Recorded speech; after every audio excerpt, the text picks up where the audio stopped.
we was talking about hanging upside down earlier.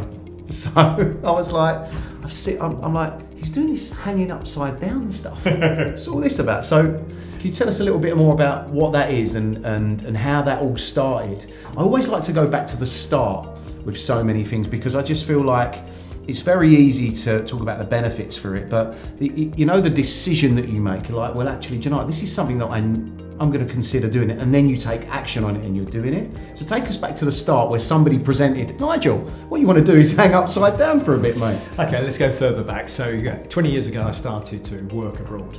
And when I was working internationally, I was spending lots of time on flights and at airports, etc. And I can't remember if it was Brian Tracy or Anthony Robbins, but they said, in your car, if you're traveling to work every day, that's the same as going to university. So you've got an hour in the morning, an hour at night. Brilliant. It's like going to university. So I was thinking, wow, okay, I'm going to have this time on planes. What am I going to learn? Okay, I can go to university and learn some subjects extremely well. So what do I want to learn? So I decided on two things. One, I wanted to be even better at financial services. So I wanted to be able to make money for myself, make money for my clients, and really understand everything about the investment world, really study it in detail and study the guys that have been super successful. And then second thing I wanted to study was health.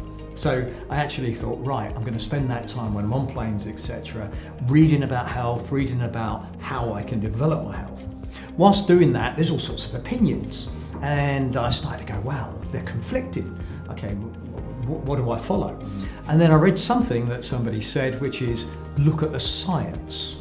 Forget what people are saying and opinions, look at the science. And even then, be careful whether it's the result or what the cause was. So let me give you an example. If you go in a sauna 4 times a week, you live 30% longer, right? Okay, so then I thought, okay, but maybe only a certain type of people go in saunas anyway. So the science is, you go in a sauna, you live 30% longer. But then is that because those people that go in saunas are patient? Is it because only healthy people go in saunas in the first place anyway, right?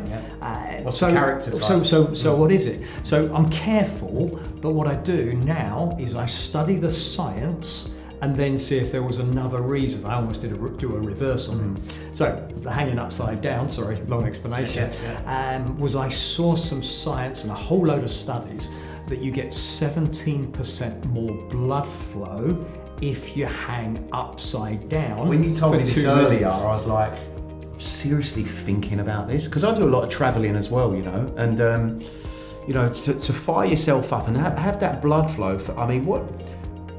If and more capillaries growth. Yeah. So that was what really turned me on when you spoke about it. I was like, okay, well, if there's more capillaries, then okay. And if you think about it, what's the most important thing? I'd hate to lose the use of my body, but you're losing the use of your mind. That's super scary.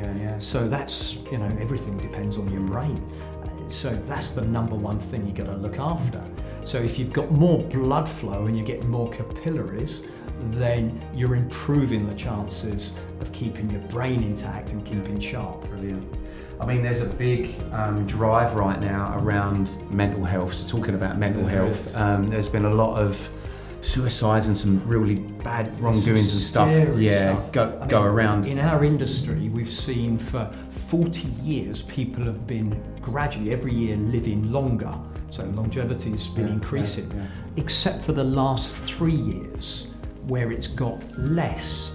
And it's got less because of suicides, people 25 to 35, and that's actually meaning people are living less long. It's not when they're getting older. Okay, it's crazy. My position, I work with a lot of people in that world. So we focus a lot on, meaning, values, principles, why they're doing what they're doing. I've worked with to this day some people that have either gone through or going through suicide and the mental health issues. And is there anything that really keeps you intact? And I don't mean that in the context of that stops you from taking suicide. But what I mean is there anything that you know, that you really lock into, that is a non-negotiable for you, that you have to do, maybe every day, every week, that really keeps you aligned and steady and balanced? Because let's be honest, you're a very busy man. The inbox doesn't stop going off. You're having phone calls all the time, and we've just spoken about switching off and relaxing a little bit more. But is there anything that you go to, or is there a go-to for you, let's say, that really brings in that level of balance, calm, relax, grounds you, gratitude, something like that? Is there anything that you do? Gratitude's big, so you've always got to be grateful. I go back to my dad. We were talking about him earlier. We were talking about him earlier, and my dad used to say, there's always someone worse off than you. You need to be grateful. He said, you're lucky. Just think about your eyesight. You know, how lucky you are just to, you know, imagine if you can't see. How could you explain to a blind man what a rose was like? Well, it's got petals. Well, it's, okay, it's red. Well, how do you describe the colour red?